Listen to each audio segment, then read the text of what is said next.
हर त्योहार केवल परंपरा नहीं बल्कि आस्था और प्रकृति का संगम है। ऐसा ही एक पवित्र पर्व है छठ पूजा, जो भगवान सूर्य और उनकी बहन छठी मैया को समर्पित है, जिन्हें संतान, स्वास्थ्य और समृद्धि की देवी माना जाता है। देवी छठी मैया प्रकृति का छठा रूप है। कहा जाता है कि इस व्रत की शुरुआत ब्रह्मदेव के पुत्र राजा प्रियव्रत और उनकी पत्नी मालिनी से हुई थी। संतान न होने पर वो देवी की आराधना करते हैं और छठी मैया उन्हें पुत्र का आशीर्वाद देती हैं।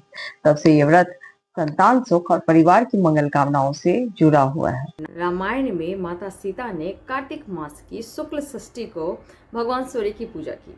महाभारत में महामाता कुंती, जो सूर्य देव की उपासना से ही कर्ण को पुत्र रूप में प्राप्त करते हैं, और कर्ण, जो स्वयं सूर्य पुत्र थे, प्रतिदिन भगवान सूर्य को अर्घ्य दिया। इन्हीं पौराणिक घटनाओं से छठ व्रत की परंपरा ने जन जन में अपना स्थान बनाया। ये एकमात्र ऐसा पर्व है जो उगते हुए सूर्य और डूबते हुए सूर्य दोनों को अर्घ्य दिया जाता है, जो जीवन के प्रारंभ और अंत दोनों के प्रति आभार का प्रतीक है। वैज्ञानिक दृष्टिकोण से भी इसका गहरा महत्व है। सूर्य की उगती हुई किरणें और सूर्य की डूबती हुई किरणें शरीर के लिए सबसे ज्यादा संतुलित होती है। व्रती जब जल में खड़े होकर भगवान सूर्य को अर्घ्य देती है तो सूर्य की किरणें जल से प्रवेश करके शरीर तक पहुंचती है, जो शरीर की त्वचा, आंखें और नर्वस सिस्टम को फायदा पहुंचाता है। साथ ही 36 घंटे का व्रत जो बॉडी को डिटॉक्स कर देता है, माइंड को काम रखता है। सूर्य की किरणें शरीर में विटामिन डी की पूर्ति करती है, जो शरीर की रोग प्रतिरोधक क्षमता को बढ़ाती है। साथ ही पर्यावरण के दृष्टिकोण से भी यह पर्व नदियों और तालाबों की सफाई